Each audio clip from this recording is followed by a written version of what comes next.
기억하시나요? 몇 살쯤에 처음 그림을 그리셨나요? 무엇을 그리셨을까요? 시간 가는 줄 모르고 엎드려서 종합장이나 스케치북에 무언가를 열심히 그리던 그때가 생각나시나요? 만약 지금 다시 그림을 그린다면 무엇을 그리고 싶으신가요?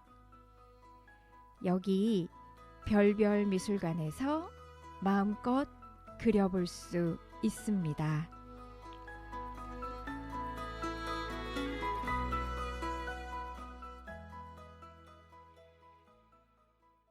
안녕하세요. 별별 미술관이 활짝 열렸습니다.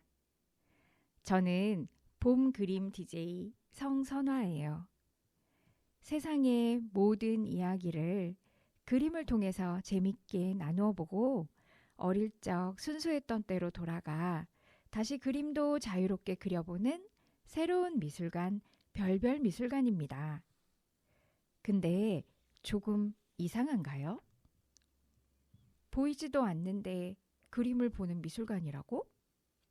그리고 내가 그림을 다시 그린다고? 난 정말 그림 못 그리는데. 배운 적도 없는데. 네, 괜찮습니다. 별별 미술관에서는 다 할 수 있어요. 지금 바로 한번 시작해 볼까요? 먼저 마음속에 도화지를 펼쳐봅니다. 크기도 모양도 내 맘대로 자유롭게 정해보세요. 지금부터 들리는 대로 상상하며 펼쳐진 도화지 안에 떠오르는 대로 마음껏 그려보는 거예요. 아름다운 가사를 담은 첫 곡 코니 텔벗의 오브 더 레인보우 무지개 너머 어딘가를 듣고 오겠습니다. 노래를 들으며 내가 그린 그림 위에 마음껏 색칠을 해보세요. 여러분의 마음은 어떤 형태와 색깔로 채워질까요? 와, 여러분, 드디어 별별 미술관에서 첫 작품을 완성하셨네요. 어떤 작품일지 너무나 궁금합니다. 노래를 들으며 마음속 도화지 위를 빨주노초 파남보 무지갯빛으로 알록달록 칠하셨나요? 어떠셨나요?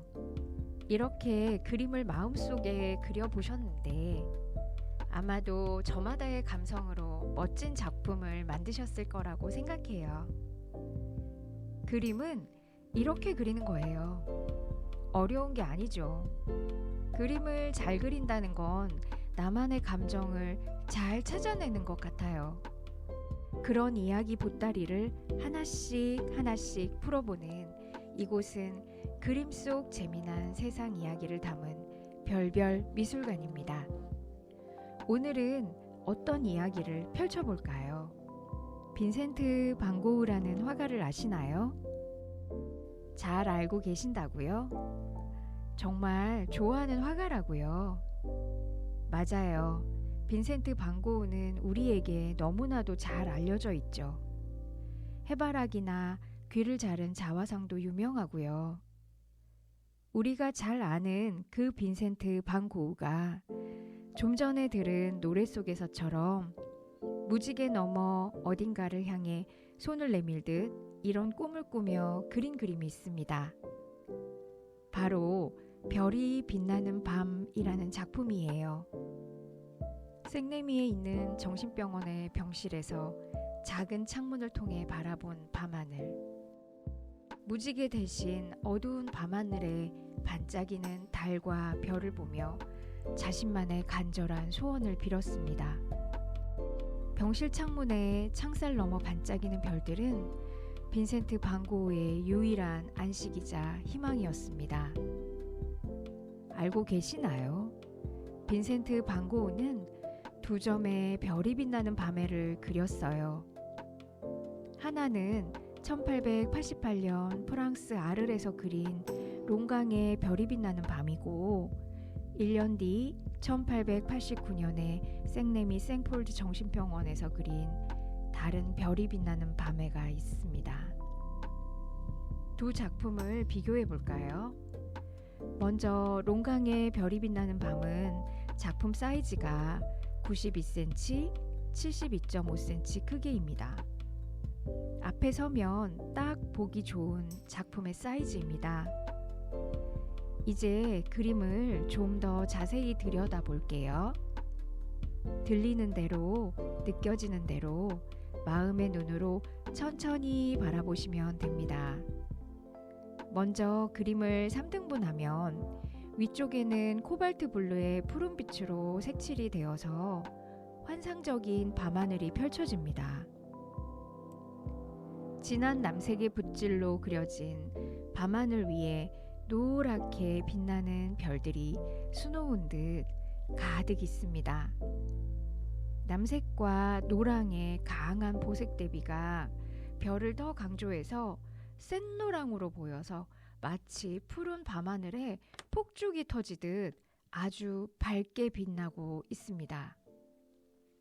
별들 중에 가장 밝게 빛나고 있는 것은 가운데 자리 잡은 북두칠성 별자리입니다. 우리도 밤하늘에 별이 보이면 북두칠성부터 찾곤 하는데요. 빈센트 반 고흐도 다른 시간, 다른 공간이지만 내가 보는 저 북두칠성을 그도 바라보며 그림을 그렸다는 것이 정말 신기하지 않나요? 반 고흐의 작품을 보면 그 시대에 그려진 그림들과 딱 봐도 차이가 나는 부분이 있습니다. 바로 그림의 표면이 정말 많이 울퉁불퉁 튀어나와 있다는 겁니다. 색을 칠할 때 물감을 아끼지 않고 듬뿍 발라서 칠하기 때문입니다. 만져질 듯한 아주 두꺼운 물감 덩어리들이 짧은 선으로 반복해서 계속 붓질이 되어 있습니다. 꿈틀거리는 생물체처럼 마치 물감 덩어리가 살아서 움직이는 것 같아요. 가만히 보고 있으면 그림이 움직이는가 하는 착각을 하게 합니다. 이런 특별한 반 고흐만의 붓터치 때문에 밤하늘이 더욱 생동감에 넘치고 반짝반짝이는 듯한 별빛을 만들어낼 수 있습니다. 별의 가장 빛나는 가운데 부분에는 아예 흰색 물감을 튜브째로 짜서 바르기도 했습니다. 울퉁불퉁 거칠은 그림 표면의 질감 때문인지 반 고흐의 감정이 실려서인지 더욱 풍부하고 생생하게 느껴집니다. 사진처럼 똑같이 그린 것도 아닌데 말이죠. 그림 가운데 부분은 롱강이 부드러운 곡선으로 화면을 가로질러 쫙 펼쳐집니다. 강가 뒤로 그려진 마을 어귀에선 가로등 불빛이 하나둘 켜져 있고 그 가로등 불빛에 일렁이는 강 물결이 잔잔하게 흔들거리고 있습니다. 아래쪽으로 길게 일렁이는 불빛 그 끝에 다다르면 자그마한 부두에 정박한 한 쌍의 소박한 나룻배도 보입니다.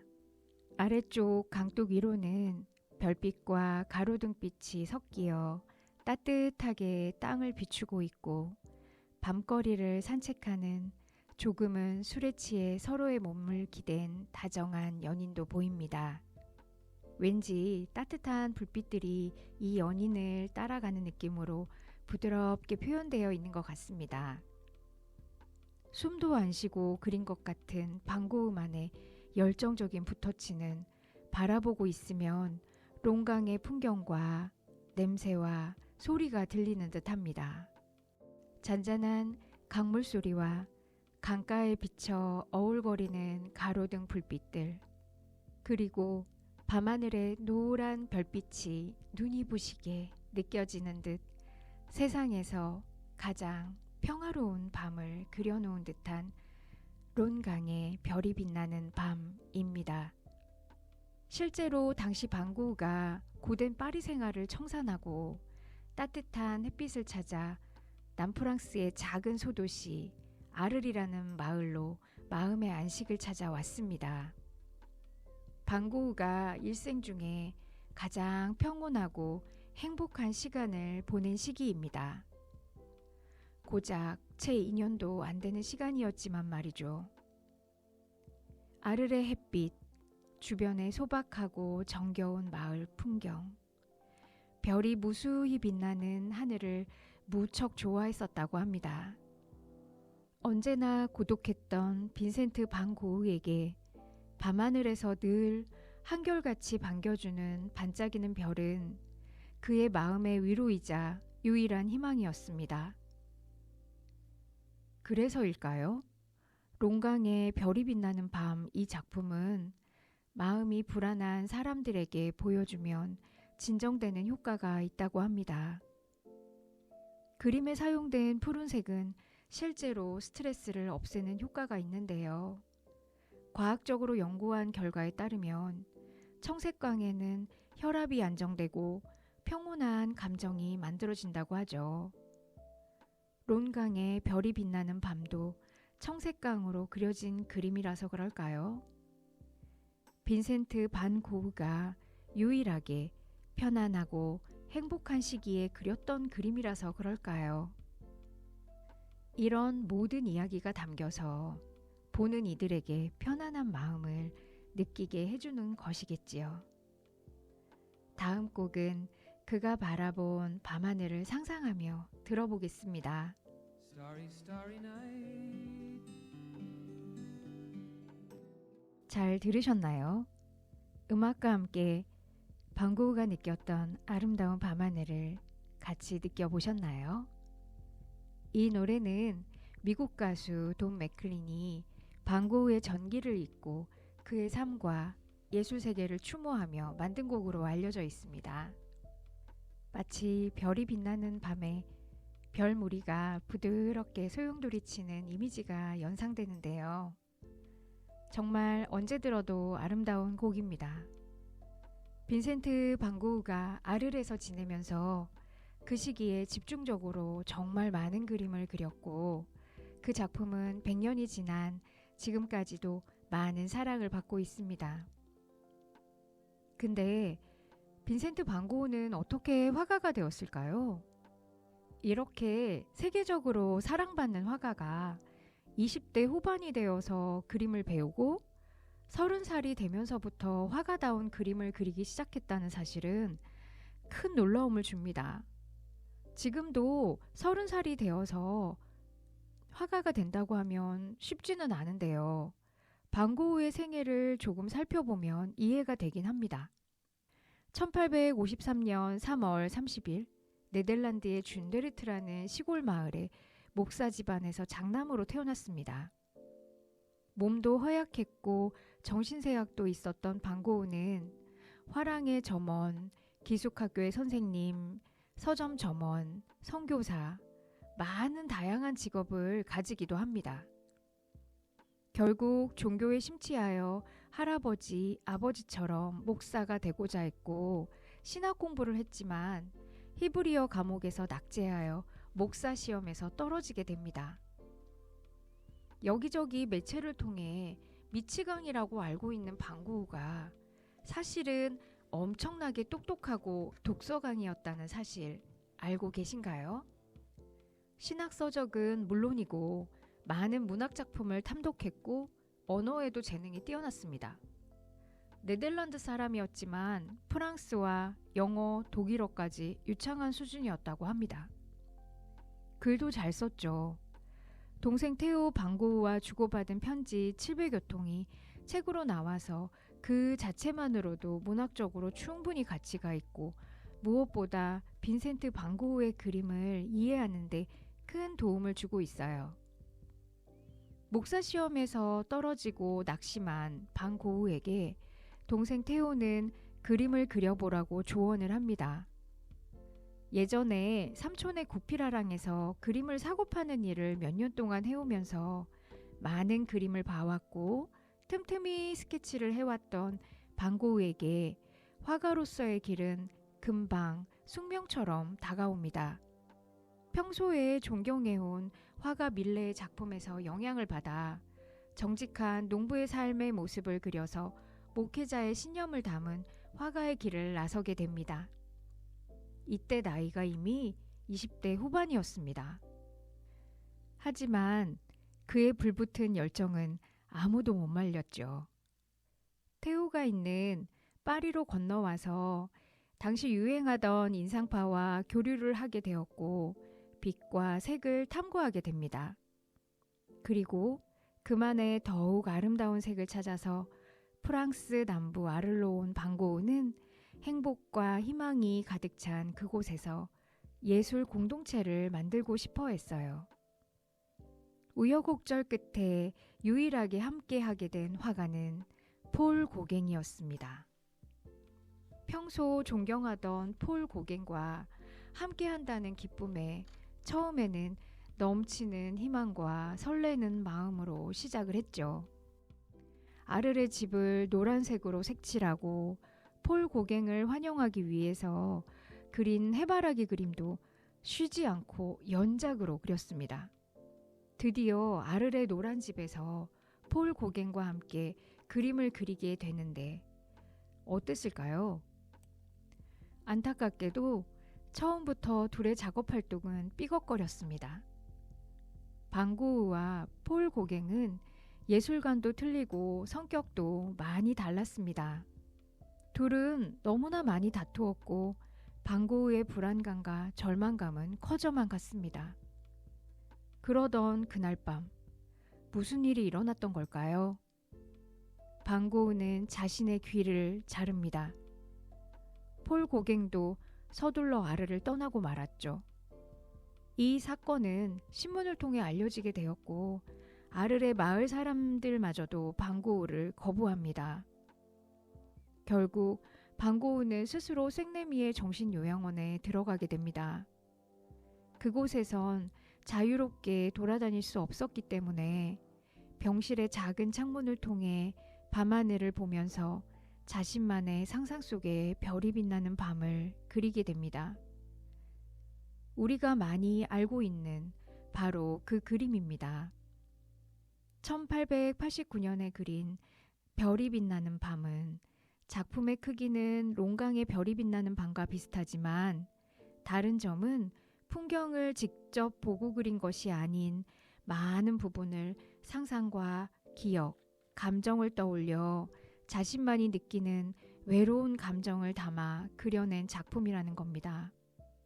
그림을 감상하기 전에 여러분은 밤하늘을 생각하면 무슨 색이 먼저 떠오르시나요?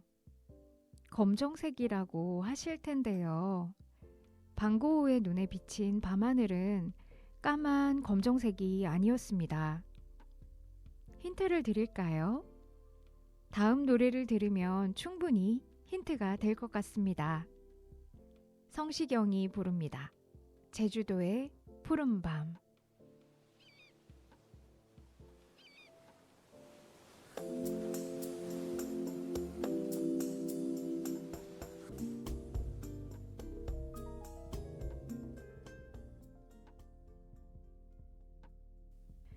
제주도의 푸른 밤을 마음속에 그려보셨나요?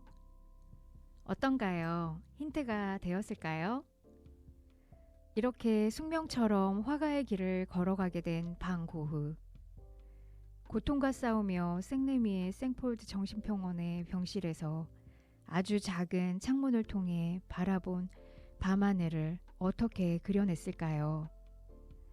그의 밤하늘 그림에는 검정색이 전혀 사용되지 않았습니다. 짙은 코발트 블루와 다양한 색을 많이 사용한 밤하늘은 검정색보다 훨씬 더 풍부하고 강렬한 감정을 담아냅니다. 그림 속 밤하늘에는 잔치가 펼쳐진 듯 노란색의 별들과 하얀색의 구름이 물결치듯 움직이며 온 하늘을 뒤덮고 있습니다. 역시 보색 대비로 강렬한 블루의 밤하늘과 노란색 별과 달을 두터운 물감으로 힘이 있는 짧고 연속적인 붓터치로 그려 넣었습니다. 따뜻한 오렌지색도 넣어 별무리, 달무리를 그려냅니다. 우리가 보기엔 그냥 텅 비어 있는 하늘과 땅 사이의 공간을 손에 잡힐 듯 생생한 바람의 움직임과 별들과 구름이 춤추듯 율동적인 구성을 통해 물결, 원, 나선형 모양으로 흐르듯 그려져 재창조되었습니다. 방고흐는 단순하게 눈에 보이는 대로 사실을 재현하기보다는 화가 자신의 감정을 담아내기 위해 더 특별하게 보는 방법을 찾으려고 노력했습니다. 별이 빛나는 밤 작품을 가만히 바라보면 별들이 반짝이며 밤 공간이 춤추며 움직이는 듯한 느낌을 주어서 밤하늘의 생동감이 더합니다. 그림 왼쪽에 수직으로 높이 뻗어 불꽃처럼 솟아올라 보이는 것은 유럽 지역의 흔한 사이프러스 나무입니다. 땅과 하늘을 연결하는 상징으로 죽음, 영원을 동시에 뜻하기도 하지요. 역시 방고흐의 작품에 많이 등장하는 나무이기도 합니다.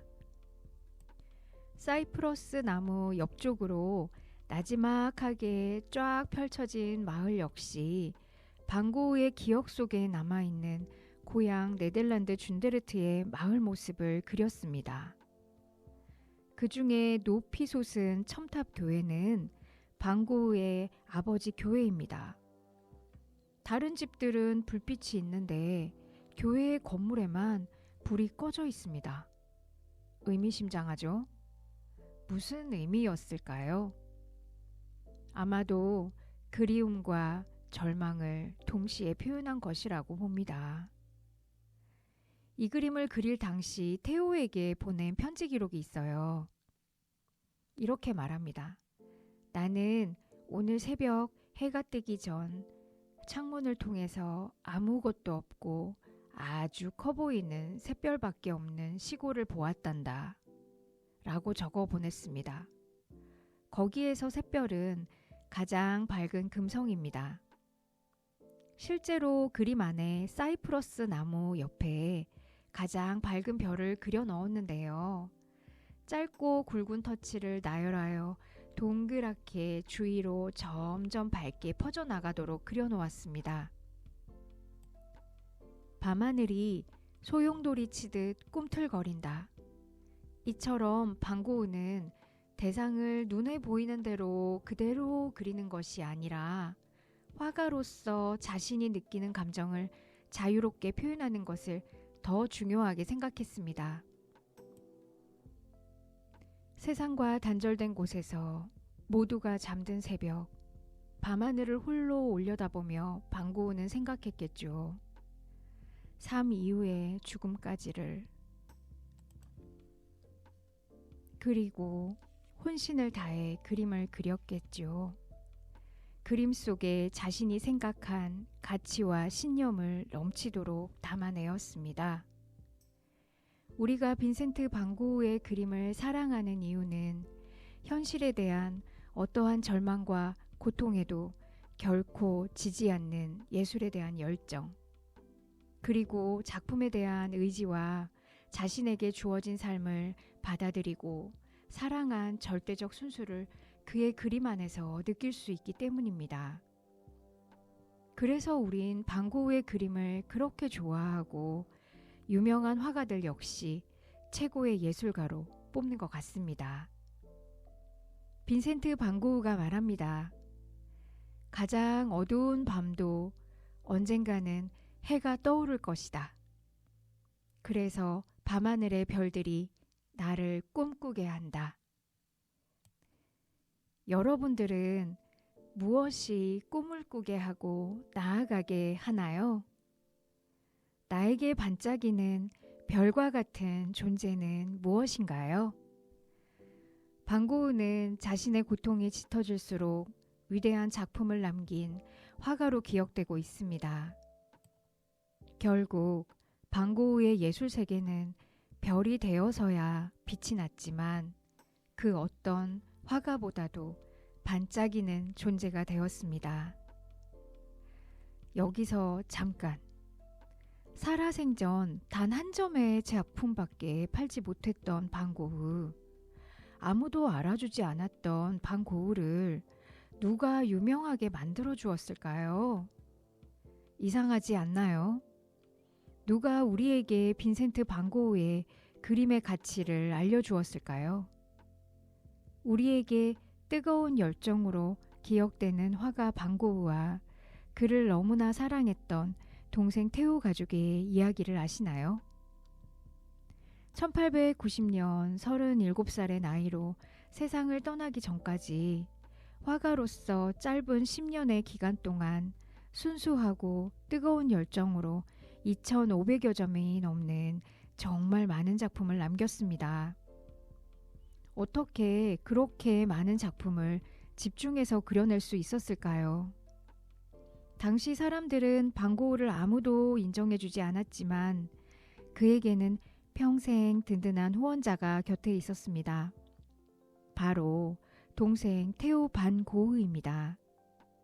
고피라랑의 파리 지점에서 잘 나가는 화상이 된 테오는 정서적으로 불안정했던 반 고흐 곁에서 그의 그림을 계속 응원해주고 지지해주고 그릴 수 있도록 격려해줍니다.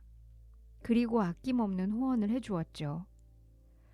둘 사이에 700여 통이 넘는 편지를 주고받으면서 반 고흐와 테오는 일상의 작품에 대해 많은 이야기를 나누었습니다. 형제이면서 가장 친한 친구이기도 했습니다. 정말 부러운 동생이기도 합니다. 동생 테오는 요한나와 결혼을 했고 1890년 1월 아들을 낳았습니다. 테오는 아들의 이름을 형과 같은 빈센트 반 고흐라고 짓기 원했고 이런 마음을 편지로 전합니다. 형, 예전에 말했듯이 아기 이름을 형의 이름을 따서 빈센트 반 고흐라고 짓기로 했어. 이 아이가 형처럼 단호하고 용감한 사람으로 자라나기를 기도해. 이런 편지를 받은 반 고흐는 마음이 어땠을까요? 아마도 새로운 생명을 만나게 된 설레는 희망과 한없는 절망이 공존하지 않았을까요?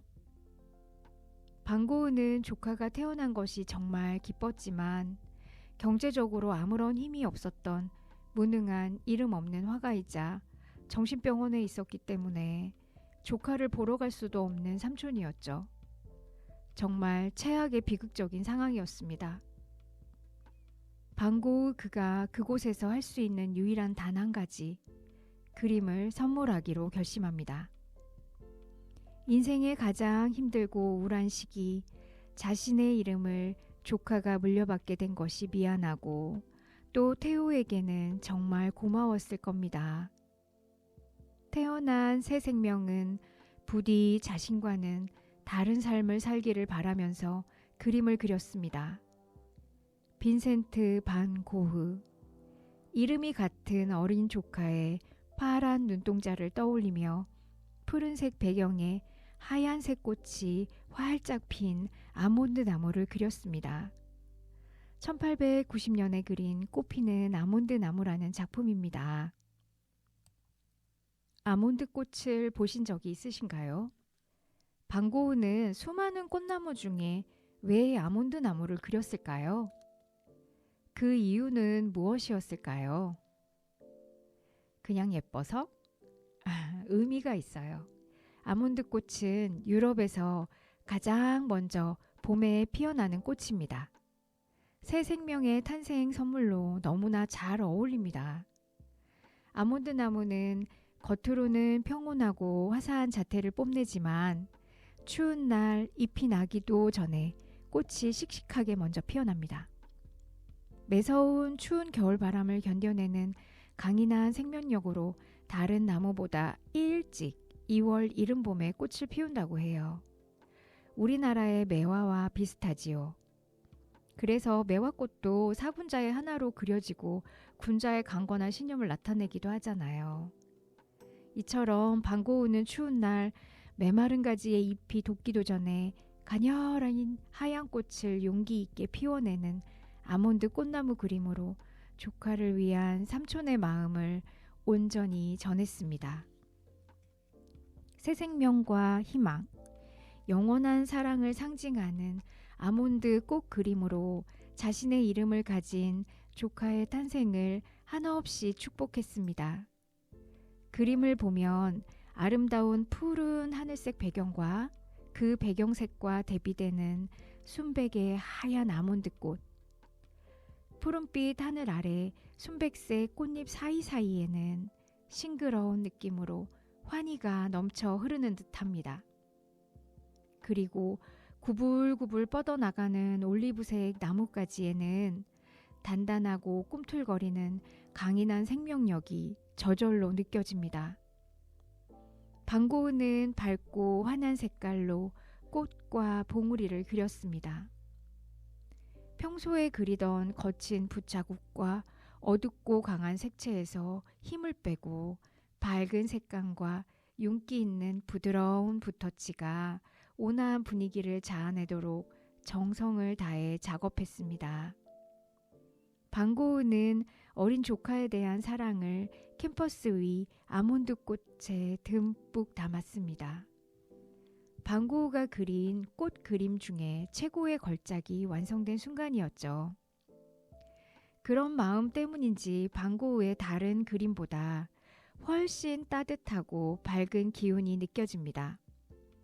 동생 태호는 너무 아름답다며 이 그림을 아기 침대 위에 걸었다고 합니다. 실제로 아이가 자라는 동안 계속 걸려 있었고요. 불행히도 방고우는 이 그림이 완성이 되고 나서 몇 달 후 마음의 병을 끝내 이겨내지 못하고 생을 마감합니다. 아몬드 나무의 아름다운 꽃과 푸른 하늘은 방고우 인생에서 마지막 봄의 모습이 되었습니다. 더 안타까운 것은 지병이 있던 태호도 형의 죽음으로 마음이 상하여 급작스럽게 건강이 악화되면서 6개월 뒤에 세상을 떠나게 되는 일이 생깁니다. 빈센트 방고우와 테오 방고우가 떠난 후 누가 남았나요? 네, 맞습니다. 어린 아기와 함께 홀로 남겨진 부인 요한나. 정말 그 어떤 심정이었을까요? 요한나는 슬픔을 달래려고 잔뜩 쌓여있는 남편의 모아둔 편지다발을 읽게 됩니다. 두 형제 사이에서 오고 간 글들을 통해서 형제애를 넘어선 무언가를 느끼게 됩니다. 그리고 방고우의 재능과 예술성에 대한 확신을 가지게 됩니다. 그녀는 그때부터 빈센트 방고우의 작품을 알리기 위해 부단히 노력합니다. 형제가 주고받은 수많은 편지들을 모아 직접 영문으로 번역하고 책으로 어렵게 출간했습니다. 공신력 있는 좋은 미술관만 찾아서 전시를 열게 하고 방고우의 그림의 가치를 높여가며 철저하게 작품을 관리하고 많은 사람들에게 조금씩 알려나갔습니다. 요한나가 죽고 난 이후 삼촌 방고우의 모든 그림을 상속받은 조카 빈센트 방고우는 1960년 방고우의 재단을 설립하는 데 앞장서서 중요한 역할을 했습니다. 그리고 작품이 잘 보존되도록 1973년 네덜란드 암스테르담에 방고우 미술관을 열 수 있도록 엄청난 노력을 합니다. 무엇보다 놀라운 건 그가 가진 삼촌의 모든 작품을 기증한 것입니다. 침대 머리맡에 걸려 있었던 꽃피는 아몬드 나무도 지금은 그곳에 전시되어 있습니다. 어린 빈센트 방고우는 어릴 적엔 삼촌이 싫었다고 해요. 자신의 이름이 그와 같은 것도 정말 힘들었다고 합니다.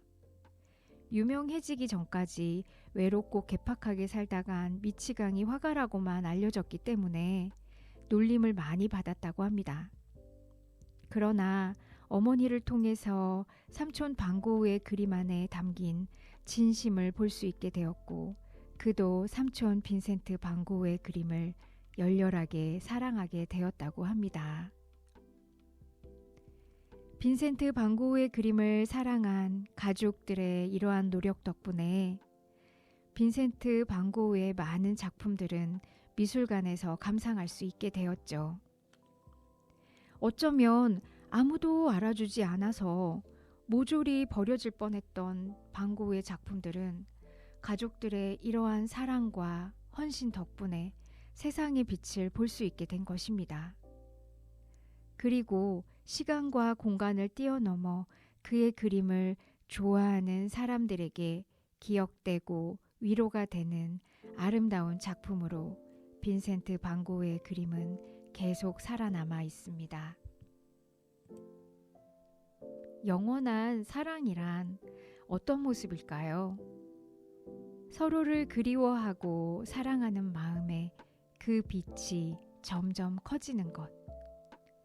바로 빈센트 반 고흐의 꽃피는 아몬드 나무, 별이 빛나는 밤, 그림과 같지 않을까요? 당신의 영원한 사랑은 어떤 빛깔인가요? 마음으로 보는 그림 감상 어떠셨나요? 때로는 눈을 감으면 더 많은 것을 볼 수 있다고 합니다. 빈센트 반 고흐처럼 오늘 저녁 오랜만에 밤하늘에 반짝이는 별도 찾아보고 자신만의 별이 빛나는 밤을 그림으로 그려보는 건 어떨까요? 이제 별별 미술관의 관람을 모두 마치겠습니다. 다음 그림 이야기도 기대해 주세요. 지금까지 별별 미술관 봄 그림 DJ 성선화였습니다.